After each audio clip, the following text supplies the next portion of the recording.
You are now listening to F&B Radio.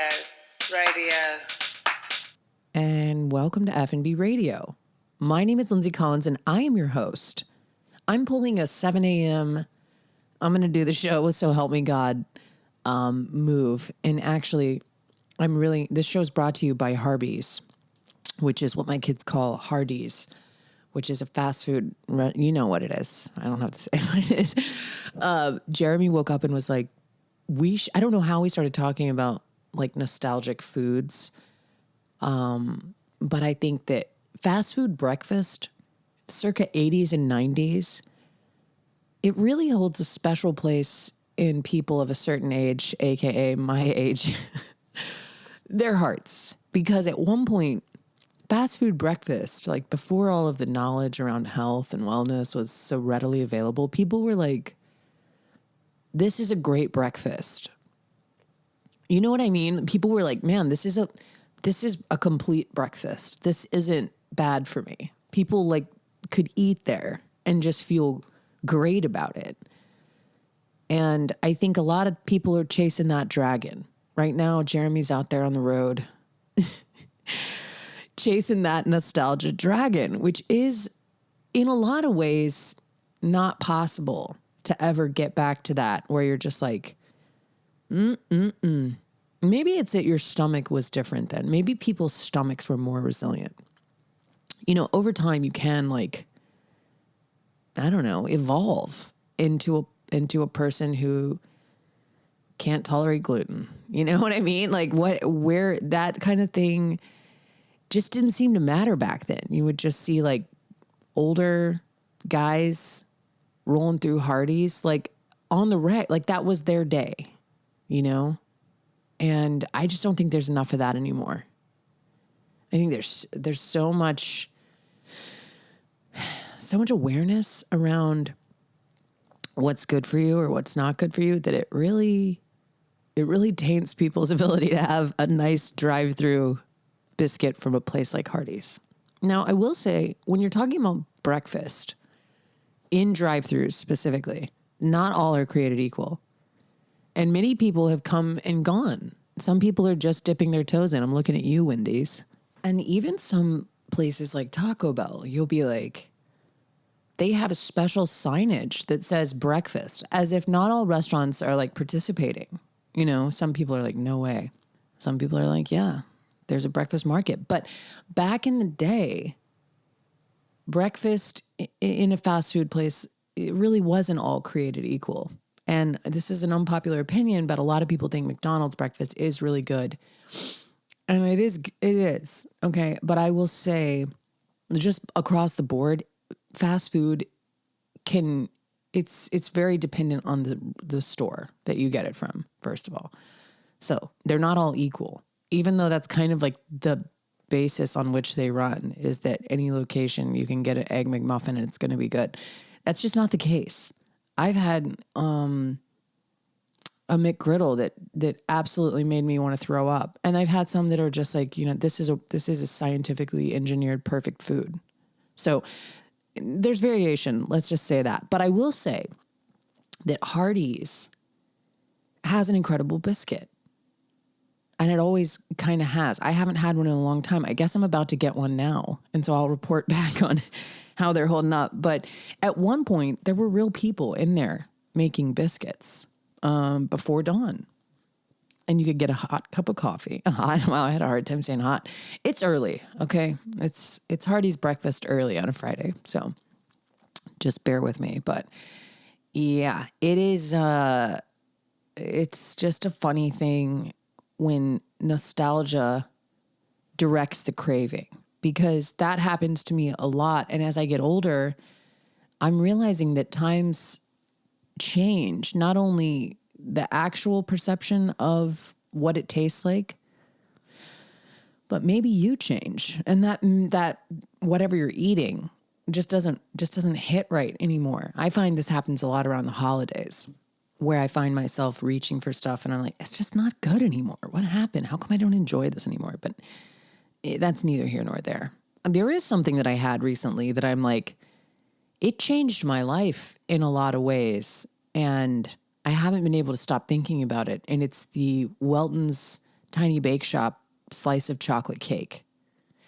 I went there last weekend. This is not sponsored by any stretch. I just am obsessed with this place. If you haven't been, you have to go. But it's a bakery that's only open, I think it's Wednesday through Sunday. And it is absolutely fantastic all the time. Everything I've ever had from there, I'm like, this is so good. But there was a big celebratory monstrosity of a chocolate cake in the case. And I had not ever seen that before since they've been open. But I was like, I'm getting that. I'm getting a slice of cake. Because who wouldn't order a giant slice of chocolate cake? Like there's just there's something different. When you say chocolate cake, it's almost its own food group. You know what I'm saying? Like, it's not like there's cake and there's different flavors. It's like chocolate cake is almost its own dessert. Like it doesn't really fit with other cakes. You can't compare it to other cakes. When you say chocolate cake, it's iconic. But with anything iconic, there's like ripoffs, there's knockoffs, there's cutting corners, there's things that aren't done right. And this chocolate cake, wow. I mean, when I say it changed my life, I mean it changed my life. So I went to this is what happened. I went to Welton's Tiny Bakeshop. I ordered the usual where I just get like a smattering. In one box, there was a muffaletta sandwich. And then on the other side of the box, in the same box, was the slice of cake. And I was like, wow, that's a perfect lunch for me. That's a lunch for me. And then I got the rest of the pastries for the kids. I got a couple cookies. I got a Queen Amman. I got a bunch of things. Maybe even a biscuit. I had so many treats, and I was meeting a friend there. Shout out to Jordan. I met Jordan and Miles there. Jordan just launched a company called Salad Sprinkles. And we're going to talk more about that later because I'm actually going to do some reels with Salad Sprinkles. It's a breadcrumb that comes to you ready to go. It's a genius thing. It's called Salad Sprinkles. Check it out. Also not an ad. I just love her and what she's doing. So we met at Welton's while she was in town. So I was eating treats already. And I had I had a couple bites of things and we were just chatting. So I was like drinking coffee. And then I took my to-go bag and went home. And I didn't want the kids to get the chocolate cake because I was like, I'm going to have a moment with this chocolate cake later.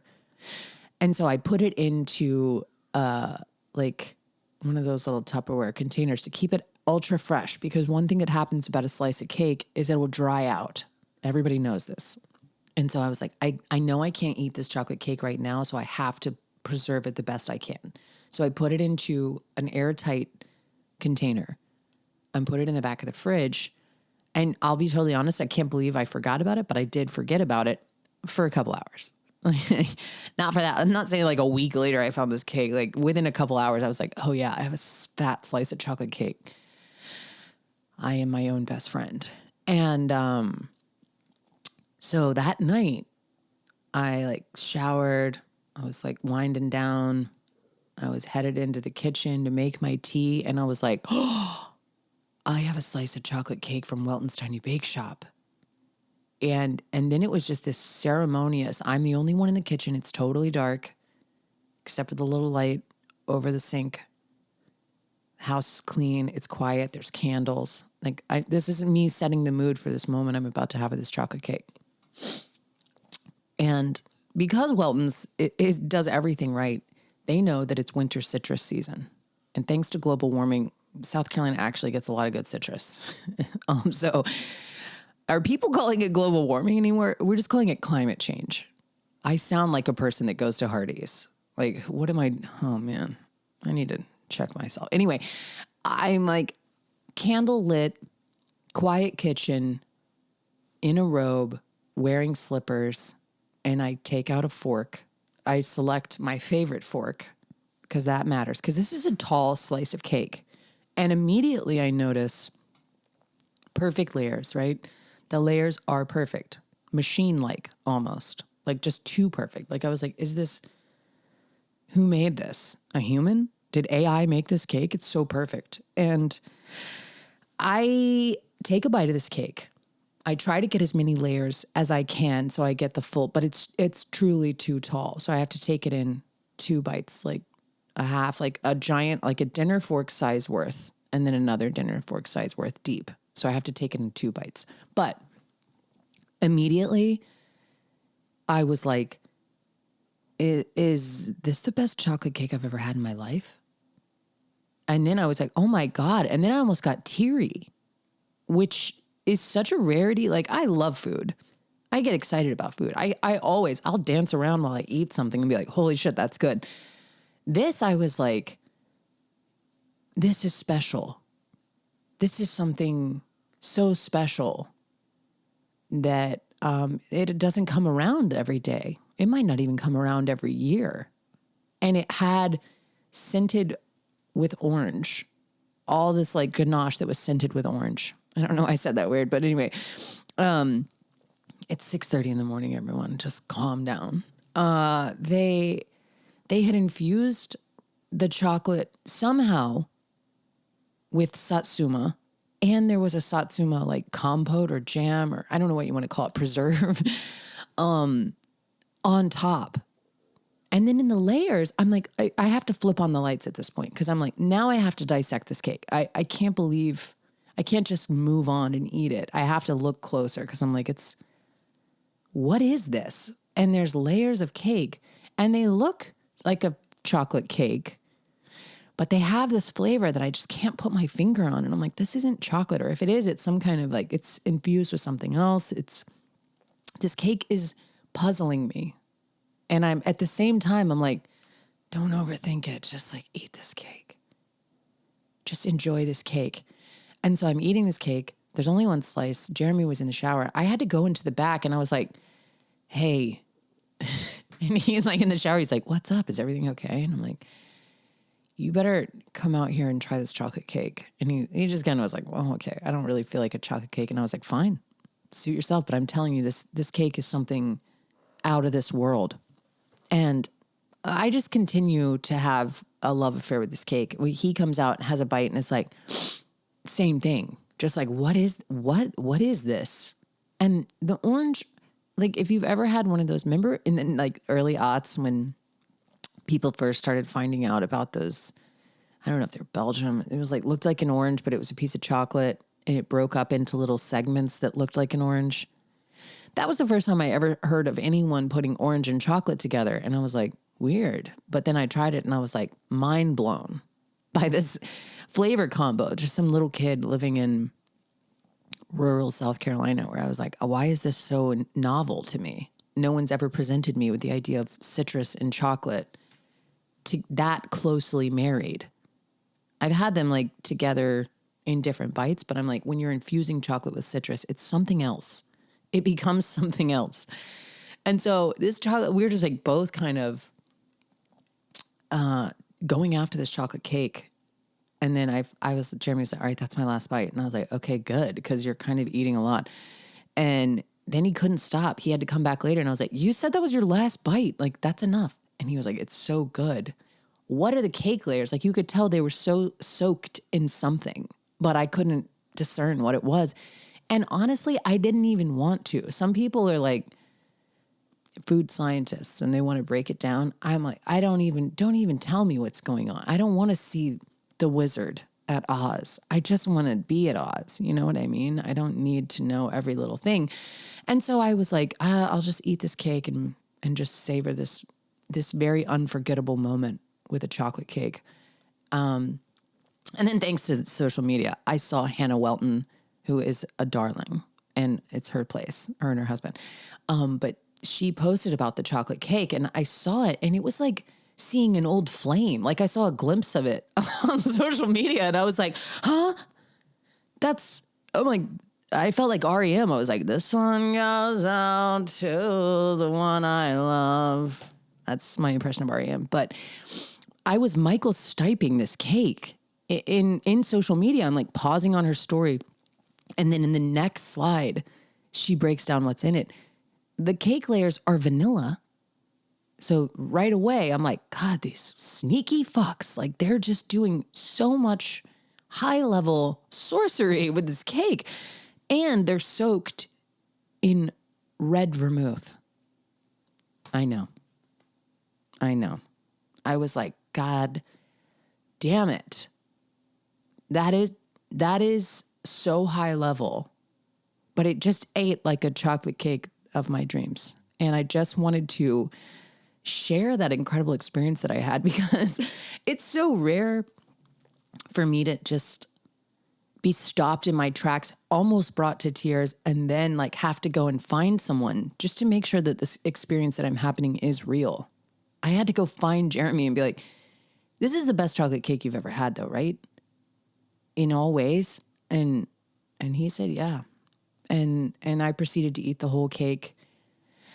It was just a slice, but it was a very generous slice. And that was my whole night. After that, I was like, I had plans to watch TV and like hang out. And I was like, I just need to like be alone with the idea that there's somebody out there that is still like taking that much care and thought into building something like that. And then putting it on a stand for you to consume. And it just made me like really have a love affair with this city and what it offers in terms of food. And it's so good that I think we get desensitized to everything that is amazing about this place. But Welton's Tiny Bakeshop, and that's not a hot take. I know a lot of you already know it's like such an amazing place.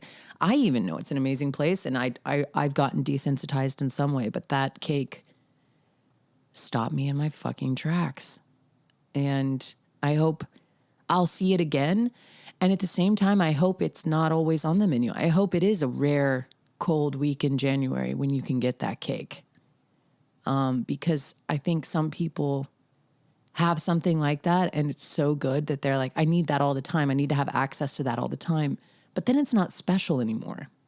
And then you don't even have a couple months to chase that dragon. And then when you see it again, it is like an old flame. And it's just so good. But yeah, there's just so much to say about people who are doing what Hannah and her husband are doing at Welton's Tiny Bakeshop. And I'm blown away by the craftsmanship, if that's the right word, the dedication to what it takes to run a bakery, and to make something like that with just like no preamble. It's just a cake there. It wasn't like, there wasn't a sign that was like the best chocolate cake you've ever had. It was just like this very humble offering of this exquisite piece of art. So bravo to them.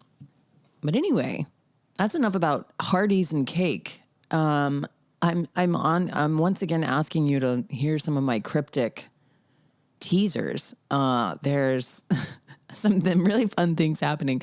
I do have an off-Broadway Charleston Wine and Food event, aka a fringe event, happening that I'm so excited about.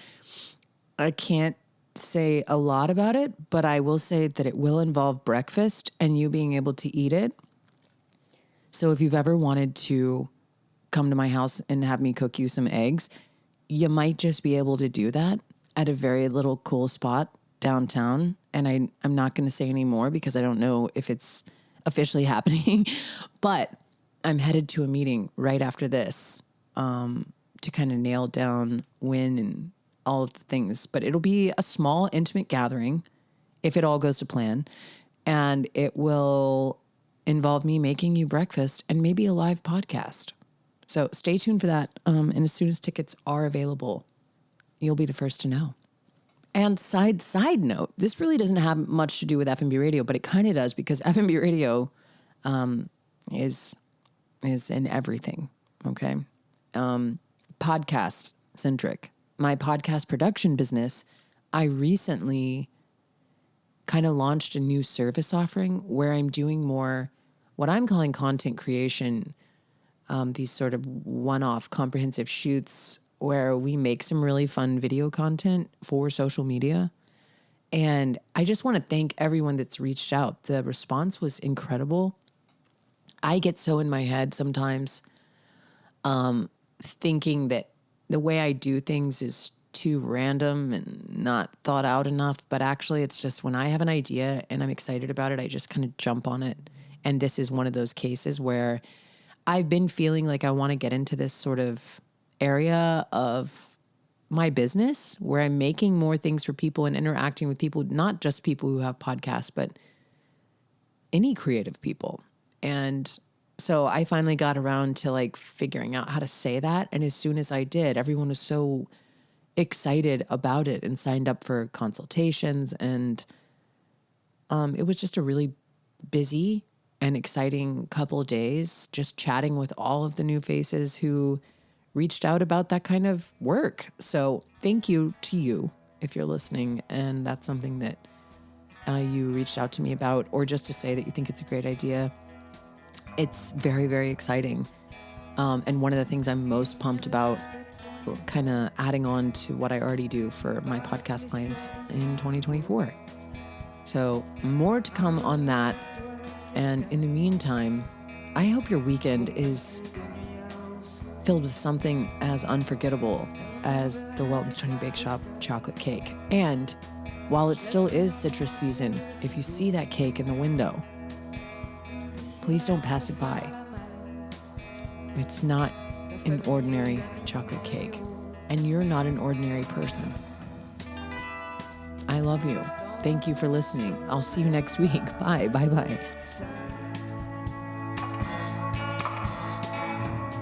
Je rêve que j'ai